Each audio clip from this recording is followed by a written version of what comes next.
This podcast is brought to you by North Carolina's electric cooperatives.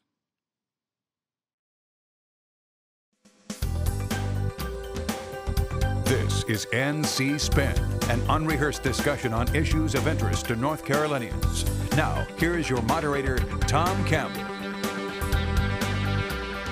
Thank you for watching NC Spin. In just a few days, the number of direct mail pieces in your mailbox, volunteers knocking on your door, obnoxious TV ads, and yard signs will be gone. But until then, the 2018 elections are in full swing, and nobody covers the issues, the candidates, and the November 6th vote like this week's NC Spin and this week's distinguished panel. Let's introduce them to you. Joining us are Michael Bitzer, political science professor at Catawba College, Jason Husser, director of the Elon University poll, Chris Cooper, political science professor from Western Carolina University, and David McLennan, political science professor at Meredith College. We begin our uninterrupted debate after these brief messages by our underwriters. From treating the newest member of your family to helping a loved one make end-of-life decisions, your family physician is with you every step, for every stage of life, for every member of your family. Despite a healthcare landscape fraught with potential landmines, family physicians across North Carolina are providing you a lifetime of committed, dependable medical care. Family Physicians, your trusted healthcare advisor for life. Production underwriting support provided in part by the more than 65,000 members of the North Carolina Retired Governmental Employees Association. They're up before dawn and work late into the night. They believe in hard work, family, and doing the right thing. They stand up for their communities when others walk away. They're good people who just want a fair shake. They are farmers. At North Carolina Farm Bureau, we are proud to stand with our farmers. The November 6th ballot will be lengthy, filled with all 13 congressional seats, all 170 legislative seats, 4 statewide court races, 6 constitutional amendment, and lots of local contests. Michael Bitzer, the focus this past week has been on the number of people casting ballots for early voting. You've said the turnout looks more like a year with a presidential contest than a midterm election. Catch us up on what's been going on. Well, so far we're about 1 million ballots requested. We had a little over 1 million ballots in 2014. We've still got total in terms of early absentee ballots. So we will, and we still have several more days to go in terms of early voting. So we will break through this. This is a strange election year. It doesn't feel like a traditional midterm election in North Carolina, but it's certainly not, we think, going to be a presidential level. It's going to be somewhere in between. Can we take anything from the number? I mean, obviously there's a tremendous amount of heightened interest in this election, but can we, from 1 million ballots, can we discern who wins, who loses? I think we can overread that. And if we look at 2016, we thought coming out of the early voting period, Hillary Clinton was looking good, but then look what happened in North Carolina. So I think the danger may be we're getting a lot more people coming out to early vote that won't vote on election day. Ah, interesting. Chris, so far as it goes, a lot of conversation about this is the year of the woman. Any substantiation to that? You know, on the Democratic side, there's certainly a lot more women running for office. And I would add, I mean, I think it's a difficult time to understand early voting data because we have so many unaffiliated voters in the state, right? Second largest category is unaffiliated. Who knows how those folks are going to go? And Jason, you're a pollster. The latest Civitas poll was just released later this week, and it shows that in a generic ballot, Democrats are leading Republicans 44% to 39%. Anything we can gather from that? I think there's some evidence that maybe we're not seeing a blue wave and more of a blue sort of stream along the way. That said, determining likely voters right now is almost impossible. We oftentimes see people say, yes, I'm going to turn out to vote and I voted in past elections, but it's still really difficult unless you've looked at What's the issue? What's driving this? Is there a compelling issue this time? Well, midterms typically tend to be referendums on the president, and so, you know, we think that may be motivating. All about Trump. It's all about Trump, probably on both sides, Democrats and Republicans. Any other issues, David? Well, I think we see it in the ads in North Carolina. Health care is becoming a bigger and bigger issue, and so the candidates are who think they have an advantage with health care are trying to make it about health care, and then on the other side, they're trying to make it about something else. But I think Michael's right that this is, for many people, about what's happening in Washington as opposed to what's happening in North Carolina. So we got political science professors agreeing with each other. Hey, what an interesting thing. Now, as we said earlier, all 13 congressional seats are up for election November 6th. Currently, we've got 10 Republicans and 3 Democrats in the North Carolina delegation, and most pundits see Republicans maintaining that lead, although perhaps not quite so strong a lead. Chris Cooper, Democrats are fervently hoping to win seats, enough seats to take control of the U.S. House.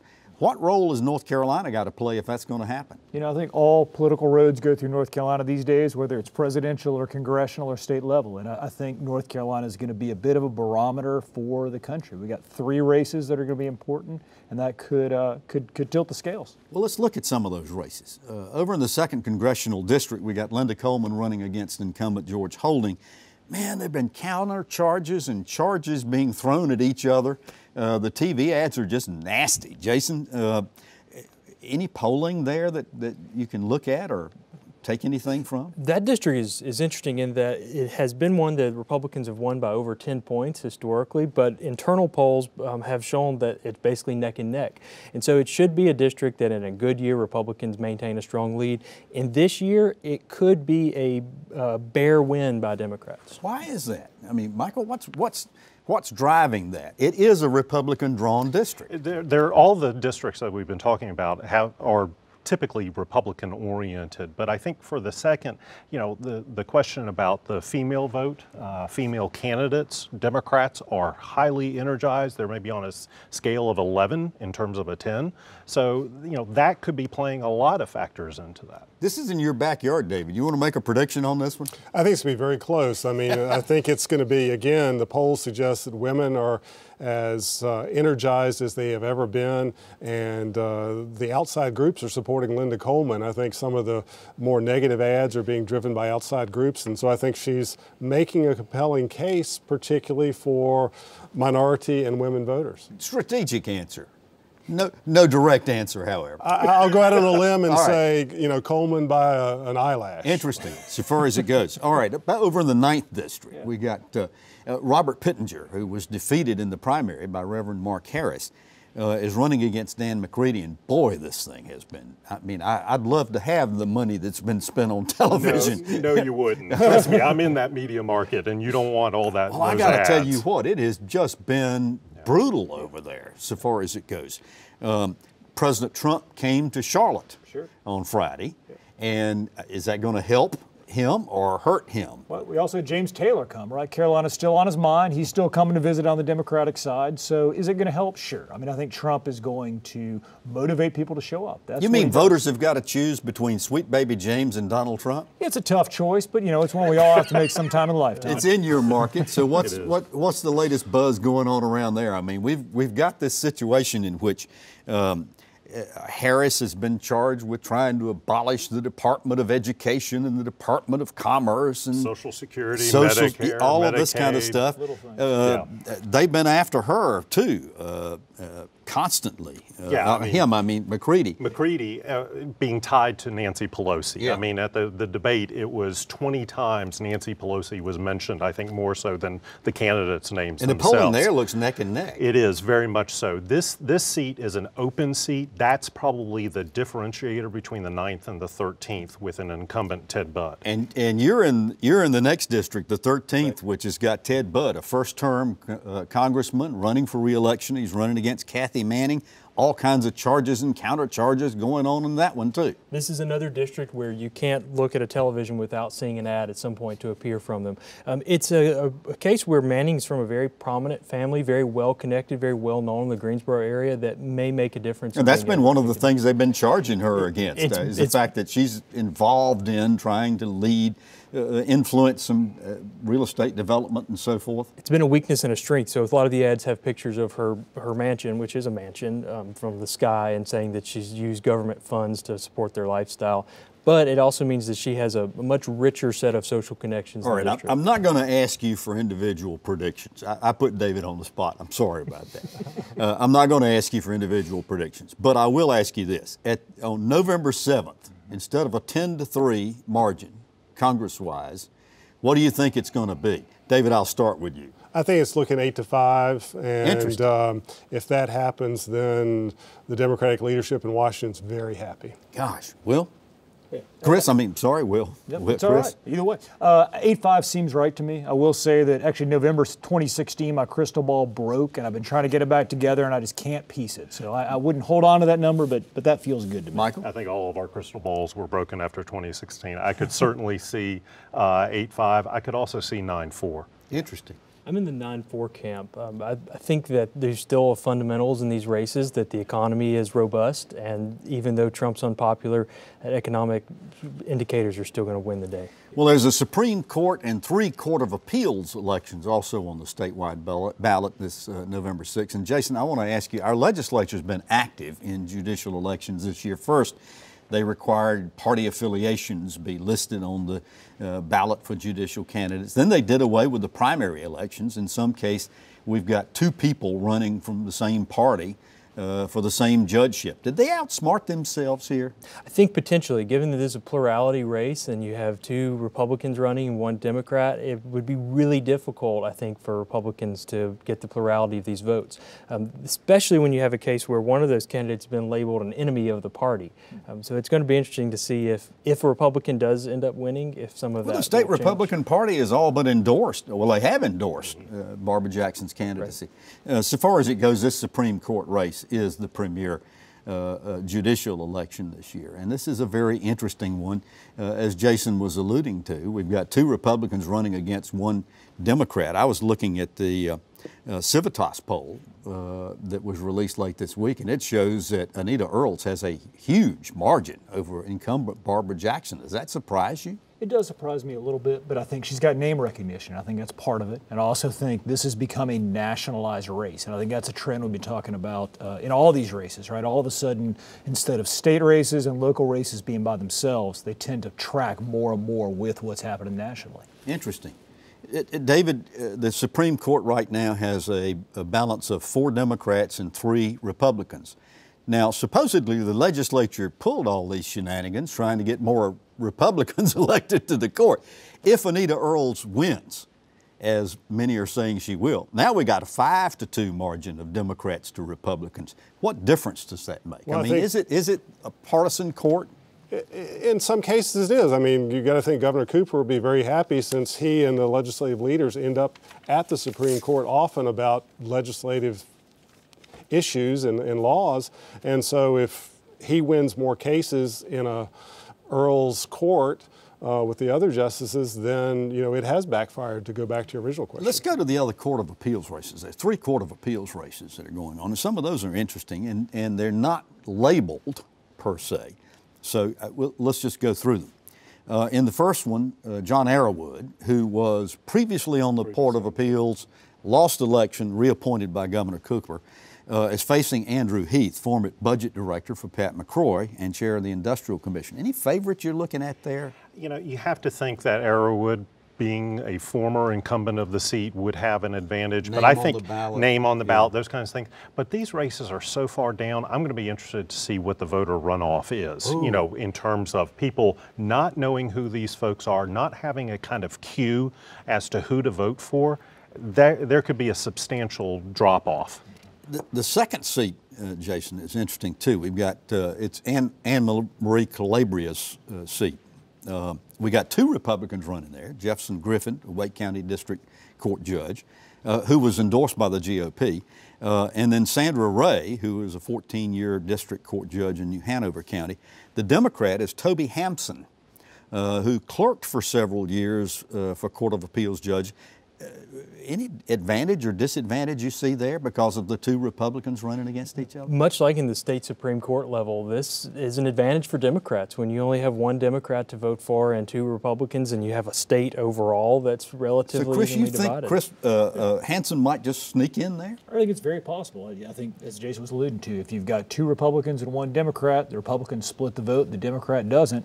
It's a good day to be a Democrat. Interesting. The third seat, David. Allegra Collins, who teaches at Campbell University, competitive university, private. Handled cases in the Court of Appeals, clerked for Linda Stevens for a long time. running against Chuck Kitchen, former county attorney for Alamance and Durham counties, argued before the Supreme Court. And then you got a libertarian in this race also, Michael Monaco. Anything leaning one way or another there? I think this is a race where really what happens up the ballot may influence what happens in that particular race. If it is a slight Democratic wave or a large Democratic wave, could help the Democratic candidate. And it will be interesting, David, as Michael, as you said, to see if there is a drop-off. Yep. But if there's a drop-off there, it could really be a drop-off when we get to these constitutional amendments. The legislature put 6 constitutional amendments on the ballot for this election. And David, they were supposed to gin up support for the Republican base and ensure a large number of Democrats, or Republicans rather, turned out to vote. Does that seem to have worked for them? You know, in polls that Jason and I have done, there seems to be a lot of confusion about the amendments, and there's a lot of splits, particularly on the ones involving the governor. Republicans are against it, Democrats are for it. So I think in terms of saying it is the driving issue on this year's ballot, I don't think it's there. Well, particularly since we've had 4 or 5 former governors and 6 former Supreme Court justices advocating not voting for a couple of these amendments. We last surveyed on these amendments back in September. We found that most voters really didn't know much about them. Even voter ID, probably the most prominent of all the amendments, many voters weren't even aware that there was litigation. But Chris, with all the TV advertising, you know, nix all 6 sure. and the ads for the former governors and so forth, you reckon that's having any impact, or sure. the voters even not paying attention? No, I think it is having some impact, but I think we may see a split ballot, which we don't usually see, right? These pass about 86% of the time. I think if I had to predict on these, I'd say some may pass and others may not. Well, let's go through them. And Will and our great production staff have come up with some stills that we can read these things. So let's get the one on the bipartisan Board of Ethics and Elections. The constitutional amendment to establish a bipartisan Board of Ethics and Elections to administer ethics and election laws, to clarify the appointment authority of the legislative and judicial branches, and to prohibit legislators from serving on boards and commissions exercising executive or judicial authority. Michael, this just sounds so wonderful. Why is everybody opposed to it? Well, I mean, the concern is about what the legislature is trying to do to usurp continued power. And I think that's one of the big issues that we're facing with a lot of these amendments is legislative supremacy has become legislative dominance with these amendments. And is that the concern that these are saying that this legislature's out of control? Jason, are the voters going to get this at all? I'm very skeptical that voters are going to see these amendments and really put a lot of thought into many of them. Maybe on voter ID, maybe on the right to hunt and fish. But in this case, that's a lot of legal jargon there, and if you're mainly going because you're like, I want to go vote for my member of Congress and my local county commissioner, that's not on your mind. Let's take another one. This is the replacement judges, nominating replacement judge. Constitutional amendment to implement a nonpartisan, well, okay, we've got the income tax one up now. That's okay, let's take that one. We'll put it back up. Constitutional amendment to reduce the income tax in North Carolina to a maximum allowable rate of 7%.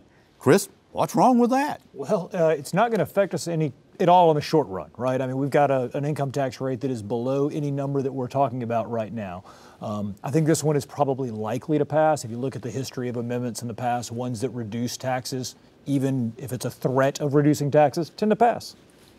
It's hard to get voters to vote to increase their taxes. Yeah, increasing taxes is not a popular position that many politicians. But the truth of the matter is we've had some financial crises in our state from time to time that required that the legislature have to raise.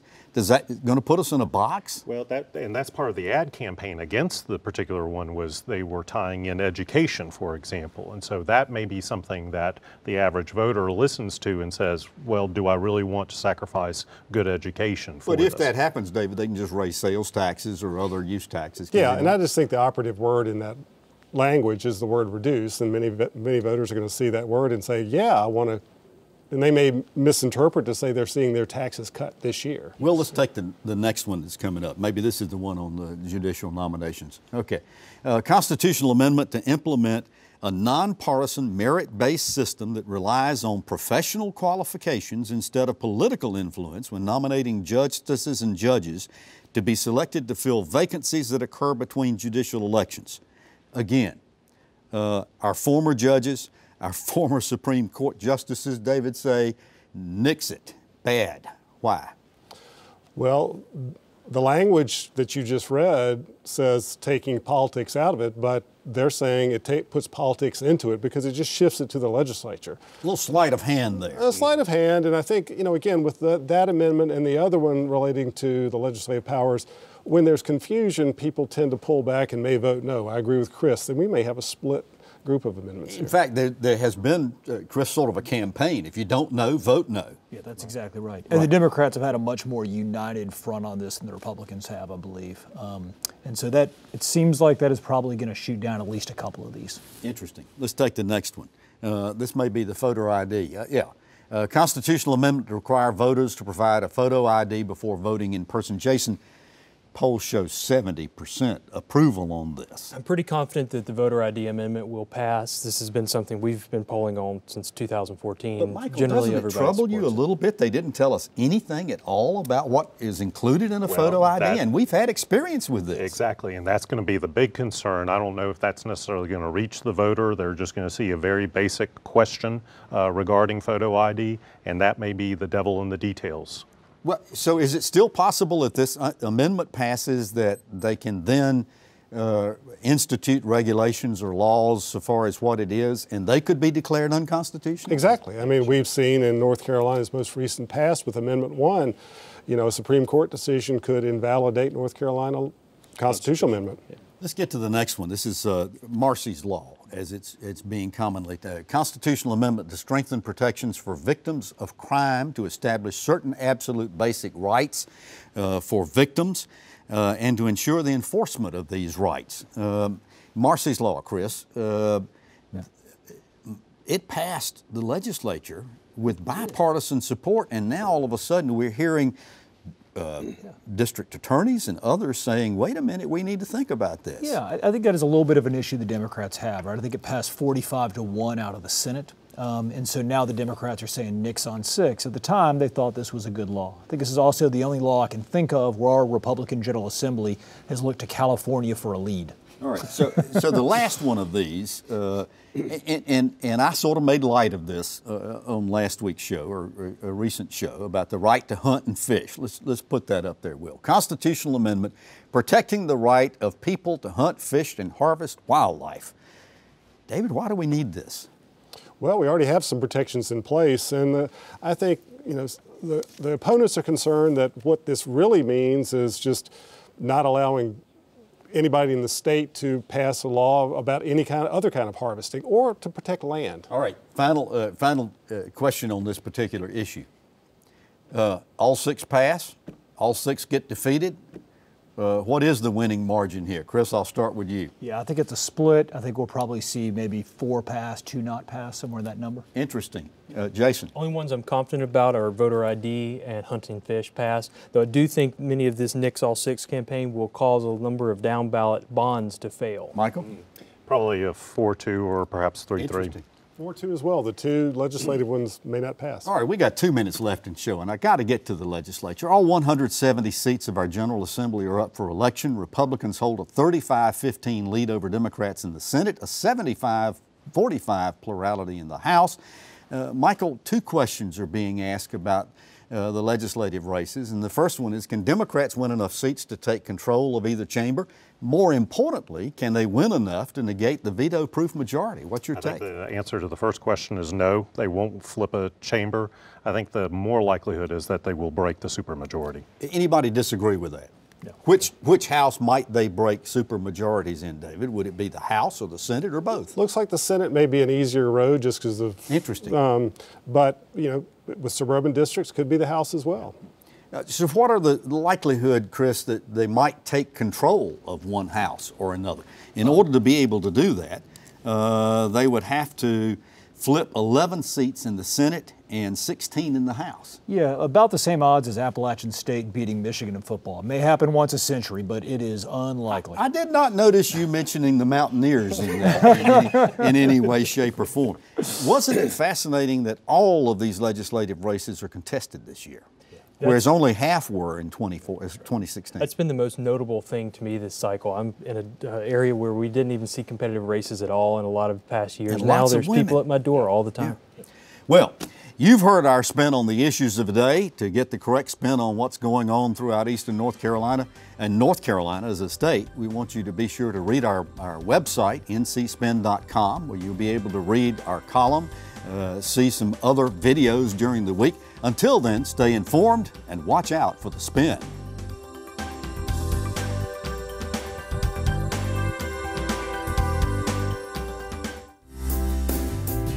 From treating the newest member of your family to helping a loved one make end-of-life decisions, your family physician is with you every step, for every stage of life, for every member of your family. Despite a healthcare landscape fraught with potential landmines, family physicians across North Carolina are providing you a lifetime of committed, dependable medical care. Family Physicians, your trusted healthcare advisor for life.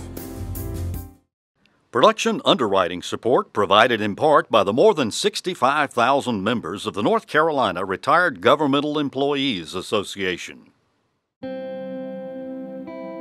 They're up before dawn and work late into the night. They believe in hard work, family, and doing the right thing. They stand up for their communities when others walk away. They're good people who just want a fair shake. They are farmers. At North Carolina Farm Bureau, we are proud to stand with our farmers. North Carolina Channel is made possible by the financial contributions of viewers like you who support the UNC TV network.